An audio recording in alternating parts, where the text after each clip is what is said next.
Welcome to the Deep Dive, where we take your sources, peel back the layers, and distill the complex truth. Yeah. Today, we are soaring into what looks like the greatest competitive shift in modern industrial history. Yeah. I mean, the battle between Airbus and Boeing. It's huge. And our sources show this isn't just about, bad headlines. Airbus has structurally, fundamentally pulled ahead. That's exactly right. While the American giant, Boeing, is really struggling to find its footing again. So if you only look at the individual incidents, the terrible 737 MAX crashes, the door plugs, recent safety scares, you really miss the big picture, don't you? You absolutely do. So our mission today is to move past that noise, understand the systemic issues. We're dissecting how Boeing's culture change apparently led to catastrophic supply chain mismanagement on the 787 Dreamliner. And how FAA regulatory blind spots kind of enabled these problems. Precisely. We'll use financial analysis, academic studies, to frame the structural advantage Airbus seems to hold now. Okay, we've got financial reports showing massive debt loads for Boeing, deep analytical papers on manufacturing governance failures, and up-to-the-minute reports on regulatory changes. So get ready, because this is really the story of how a global champion lost control of its most critical asset, safety and quality. Right, let's start with the hard reality. It's 2025. This rivalry, it used to be pretty much neck and neck, didn't it? For decades, yeah. But when you look at the financials now, I mean, it looks like a landslide favoring Europe. Is this just a temporary market wobble for Boeing, or are we looking at something more permanent, a structural shift? The sources strongly indicate it's structural. Look, we're seeing 5 consecutive years where Airbus has delivered more aircraft than Boeing. That's not a blip. 5 years straight, wow. By July 2025, Airbus had delivered 373 commercial aircraft. That effectively secured them about a 50% market share for the year. Boeing, 328 deliveries. So operationally, Airbus is just dominant right now. They are. And the financial statements for these two rivals, well, you mentioned them. They couldn't be more different, could they? It's night and day. Airbus reported a healthy net profit, $4.2 billion, revenue, $75 billion, and crucially, very low net debt, just $5.4 billion. Okay, healthy numbers and Boeing. Contrast that, an $11.8 billion net loss, and they're carrying a staggering $38 billion in net debt. $38 billion, that single comparison. Yeah. It tells you so much about who has control of their balance sheet, their production costs. Absolutely. It's a huge difference in financial health. So where are they putting their money? R&D, innovation? Yeah. Who's winning the race to build the next generation of air travel? Well, Airbus seems to be playing serious offense here. They invested $3.6 billion into R&D this year. Okay. And it's heavily weighted toward the future. Think hydrogen-powered concepts, sustainable aviation fuels, SAFs. Right, the green transition. Exactly. Boeing, meanwhile, invested $3.1 billion. Sounds comparable, right? On the surface, yes. But their spending is almost purely defensive. They're mostly concentrating on stabilizing existing models, the 737 MAX, the 787 Dreamliner, fixing problems. So less about pioneering new commercial jets. Much less. It feels like Airbus is building the future while Boeing is, frankly, trying to fix the past. And I guess that future positioning, that's reflected in their order books, particularly the backlog composition. It absolutely is. Airbus holds an enormous backlog, 8,678 aircraft. Wow. That's over a decade of production at current rates. Right, yeah. And crucially, almost 89% of that backlog is the highly desirable A320neo family. The narrow-body workhorse everyone wants. The profitable narrow body the industry can't get enough of. Now, Boeing has a healthy backlog too, don't get me wrong, about 6,563 aircraft on order. Still a huge number. It is. But they are desperately struggling just to manufacture the planes they've already sold. And that links directly to our next point, doesn't it? It does. Those current delivery struggles, that crushing debt load, they have to have a source. Our documents hint that the real rot started decades ago, long before the MAX crisis. That's what the analysis suggests. So what event fundamentally changed Boeing's approach to risk, to quality control? Where did that old engineering-led Boeing, the one people respected so much, where did it go? The consensus points to the 1997 merger with McDonnell Douglas. That merger catalyzed a fundamental culture shift. From engineering, too. From prioritizing engineering excellence to prioritizing shareholder return and, frankly, cost maximization. The profit motive became paramount. Okay.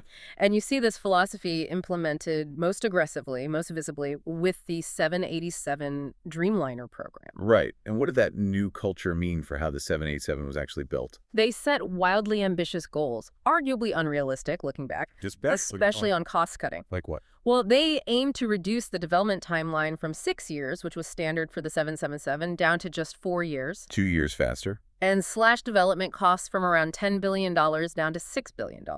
The strategy to achieve this, radical outsourcing. A staggering 70% of the aircraft's parts were sourced internationally.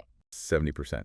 So they essentially turned themselves into a systems integrator, pushing the design, the manufacturing risk onto global partners. That's precisely it. And that's the core of what some sources call the governance failure. They delegated not just manufacturing, but design and risk to Tier I suppliers. So wings from Japan. Fuselage sections from Italy, landing gear from France, you name it. Boeing used this risk-sharing model where suppliers were supposed to shoulder the initial R&D costs. Okay, but what was the incentive problem there? Well, the perverse incentive, as it turned out, was that since payment was often contingent on final delivery and certification, some suppliers could actually benefit from prolonging development and inflating expenses. So Boeing lost critical control over the process. They lost visibility and control over the manufacturing process, yes. And years later, we're still finding specific examples of the quality control breakdown this created. Such as? We are. The source material reveals significant material defects emerging from this really complex supply chain. For example, reports that Italian sub-suppliers used grade 2 titanium instead of the specified stronger alloy for key 787 components. That sounds serious. It is. Furthermore, the whole global supply chain felt the upstream impact of the Kobe steel scandal in Japan. Remember that? Falsified quality data. Right, I do. Well, that affected Japanese suppliers who provide over a third of the 787 structure. These aren't just superficial issues. They point to deep systemic flaws in managing that fragmented production. And tragically, those kinds of failures have been underscored very recently, reminding everyone of the life and death consequences of these governance failures. So stringently, yes. Yeah. The June 12, 2025 Air India 787 crash. That was the first fatal accident for the Dreamliner. 241 lives lost. Terrible. And while it's still under investigation, it tragically reinforced the critical need for absolute safety adherence. And then just last month, another Air India 787 had an unexpected deployment of its emergency ram air turbine, the RAT, during descent. The RAT, the little emergency propeller. Exactly. Yeah. And this drew immediate concerning comparisons to the fatal crash, where the RAT had also deployed following what seemed to be a catastrophic loss of thrust. 2 incidents, same airline, same aircraft type, involving the RAT. It raises serious questions. Okay, so if Boeing was so aggressively delegating control over the physical manufacturing, who was supposed to be watching the store? You know, the safety controls, compliance. Yeah. That brings us to the FAA, doesn't it? And the whole self-certification system. Right. The crucial system here is the Organization Designation Authorization Program, ODA. ODA. It was designed, look, probably with good intentions, to streamline the very lengthy approval process. How? By delegating certain routine certification tasks to Boeing's own engineers. Boeing engineers certifying Boeing planes. Essentially, yes. Over 400 Boeing employees were designated as ODA staff. They were acting officially on the FAA's behalf. It sounds like asking the fox to guard the henhouse, doesn't it? How did Boeing then leverage or maybe exploit this arrangement to push the 737 acts through so quickly? Well, by leveraging the ODA system, Boeing successfully argued that the new 737 MAX, which crucially included the powerful new MCS software, was sufficiently similar to the previous 737 generation. Avoiding a full recertification. Exactly. This saved them months, maybe years, of lengthy recertification processes. And critically, it allowed them to avoid mandatory comprehensive pilot training on the new systems. That was key to competing rapidly with the Airbus A320neo. But the ultimate cost of that speed. Yeah. It was just devastating. Catastrophically devastating. That decision, that classification, led directly to the MCS system being designed to rely solely on a single angle of attack sensor, a profound, fatal lack of redundancy. Critics, including whistleblowers from within Boeing, have since pointed to intense, undue pressure placed on those ODA staff. Pressure to meet aggressive production deadlines, ultimately prioritizing speed over thorough safety checks. And that contributed to the loss of 346 lives in the 2 crashes. Directly contributed. So after the door plug incident in 2024, another major safety lapse, has the FAA completely removed that delegation of authority. Or are they trying to find some kind of middle ground? What's the situation now? It's a highly scrutinized middle ground. Following that 2024 door plug incident, the FAA did propose hefty fines exceeding $3.1 million for safety violations between late 2023 and early 2024. Oh. However, they can't just stop the flow of aircraft entirely. The system needs planes. So, on September 29th, 2025, the FAA actually restored limited authority for Boeing to issue airworthiness certificates for some 737 and 787 components. Restored authority, after all. Limited authority. Yeah. And it's strictly conditional. It requires rigorous, direct FAA oversight. We're talking FAA inspectors physically on site, with the FAA alternating weekly with Boeing on issuing the final certificates for completed aircraft. It's much tighter scrutiny than before. Right. The scale of the problem is clear. Failed governance, that fragmented supply chain, regulatory complacency maybe. If Boeing knows the issues now, really knows them, how quickly can they realistically climb back? Can they reach parity with Airbus again? Well, the path is incredibly challenging. Their own targets are pretty steep. They have stabilized the 737 MX production rate, but only at the FAA-imposed cap of 38 units per month. Okay, 38 a month. What's the plan? The plan is to ramp up to 42 units per month by the end of 2025. Then aiming for 47 units per month by late 2026. 47 a month. That sounds like solid growth, but how does that stack up against Airbus right now? Well, it shows how far they still have to go. Airbus, remember, is already producing their competing A320 family jets at 50 to 55 units per month, comfortably. Right, so even Boeing's goal for late 2026 is still below where Airbus is today. Correct. And hitting that 47 is highly contingent on two massive variables: getting the FAA's blessing for each rate increase, step by step. Which isn't guaranteed. Not at all. And second, finally stabilizing their chaotic supply chain. Are they still facing those supply chain risks, even now? Absolutely. We're still seeing reports of fastener shortages, quality snags from key partners like Spirit Aerosystems, things like improperly fitted fastener holes on the 737 MX fuselage, persistent issues. So how are they coping? Interestingly, Boeing is trying to buffer this risk by maintaining excessive inventory levels, Yeah. holding lots of parts on hand. That must be expensive. It's a necessary cushion right now, but yes, it drives up their costs significantly in the short term just to try and hit that 42 units per month target consistently. Okay, wait, hold on. Let me get this straight. They're losing $11 billion a year, sitting on nearly $40 billion in debt, battling continuous production snags, but Wall Street is still bullish. Sources say analysts have a strong buy consensus. How does that work? Is this backlog really a guaranteed trillion-dollar cushion that makes all the problems okay? That is the investment paradox in its purest form. It's quite something. Despite the terrible financial metrics, the negative margins, the structural flaws, Boeing stock has surged in 2025. Analysts have an average price target around $257.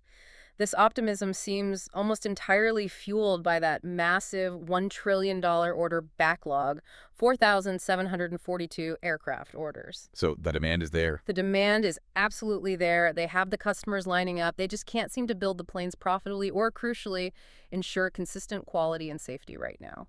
But if we ignore the promise of the backlog for a second and just look at the fundamental financial health, what are the warning signs? You mentioned debt, losses. How serious is this distress zone financial score we see mentioned? It's incredibly serious, fundamentally speaking. If you look past the backlog hype and the stock price momentum, their core financial metrics are poor, negative margins. And critically, their Altman Z-score is cited as 1.25. Now, for listeners, anything below 1.8 on that scale typically signals significant financial distress. A score of 1.25 places the company firmly in the distress zone. Meaning what, practically? Meaning it indicates a significant potential bankruptcy risk within the next 2 years if current financial trends continue unabated. Bankruptcy risk for Boeing. Based purely on those financial metrics, yes. So investors betting on the stock right now, they're essentially making a high-stakes bet that management can turn things around fast. And maybe a political bet, too, not just a pure financial one based on current performance. Hashtag outro.